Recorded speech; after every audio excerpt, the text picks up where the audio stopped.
How did this happen? How did a normal day end with me confined to a hospital bed in labor and delivery 2 months before my actual due date? For several days, my sorors, frat brothers, and friends checked on me. I knew my family would have been there if they could, but they were all in Baton Rouge, and I was here in Natchitoches, Louisiana, without the people I needed the most. I slept in that cold room alone each night, trying to figure out what was going on in my body. A hospital stay isn't something a person wants to do alone, especially with the battle I was now fighting. Perhaps it'll help to tell you how this part of my story began. My name is Tarkeisha Wallace.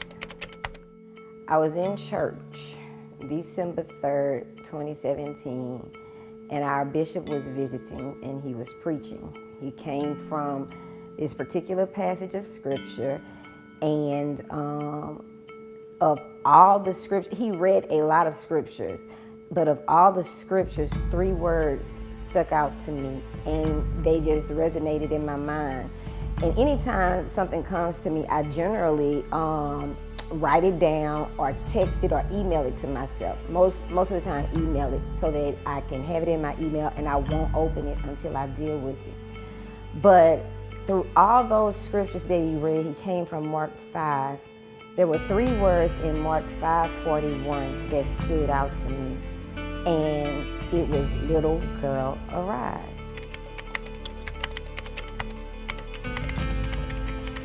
In that scripture, he says, "Little girl, I say to you, arise."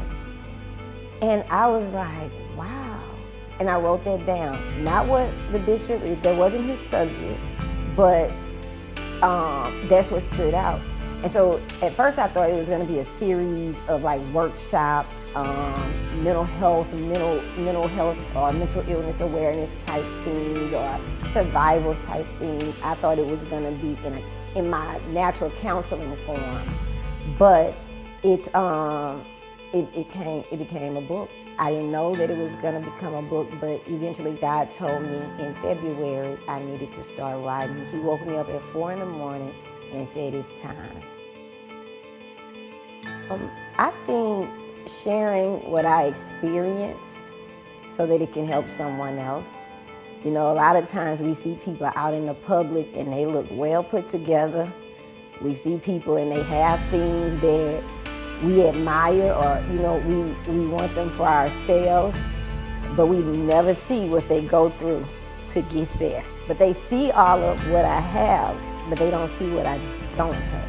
The things that I desire, the things that I want, you know, and what I went through to get what I have. It wasn't easy. You know, God put me through a lot to get to where I am today, and He's still testing me. The best and almost one of the mistakes I've ever made is ask God to use me. In 2005, March of 2005, I got pregnant. Found out I was pregnant. I literally, in my head, I could not be pregnant because when my mom found out, it was not gonna be good for me. I was pregnant at the wrong time. It was out of order. I had made a vow to God not to even lose my virginity until I was married. So things were all like out of order. I almost didn't, my mom doesn't even know this. I almost didn't graduate that semester. It was my last semester. September 2005 came and I went into preterm labor. At that time, my doctor put me on bed rest, you know, because of my body, and it was a critical time, you know, to go into labor and to preserve me and make sure that I held my baby until his due date. He wanted to put me on bed rest. So my family thought it was best that I come back to Baton Rouge because I didn't really have people there to help me. So I came back to Baton Rouge in September. And I wanted to go back to Natchitoches so bad for a baby shower that my friends were throwing me. And my mom told me, don't go to that baby shower. You don't need to go. You're already on bed rest. I was in physical therapy. When I was there, because I went, something happened. I had to get rushed home. I had my baby full term, but 5 days later he died. When he was born, he was lifeless then. I remember waking up and they were asking me, do I want to take him off the ventilator? Waking up after recovery, they asked me, that's the first question, when I'm expecting to see my baby.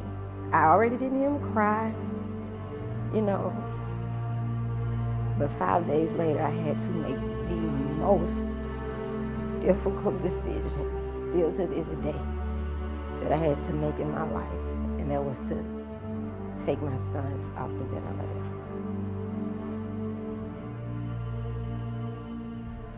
For me, it's helped because in my mind, I'm a weakling. I'm a softie, you know, I'm a pushover. But if I could survive that, as long as it took me to survive it, anybody can survive any trying, any dying situation. During that time, I literally, spiritually, emotionally, mentally, I died. 13 years later, I want people to know that in the midst of tragedy, God really does have something that's so much better for us. In times that He takes the things we want the most, the things we cry out for, the things we sacrifice for, the things that we would give everything. I tell people all the time, for everything I have, my professional success, my material things, you know, where I am in life, I would trade it all if God stood before me right now and said, you want Jaden back or you want all of what you have? I will take Jaden in the struggle. But the reality is that God has so much more for me, and He chose to use such a special gift. So in times that you know life is kicking your butt, when it's beating you up, when you like, I'm drowning and you know there is no lifeguard, there's no lifesaver, there is no one around, trust that in the end God wraps it in purpose. Because that's what He certainly did with Jaden's death. He wrapped it in purpose.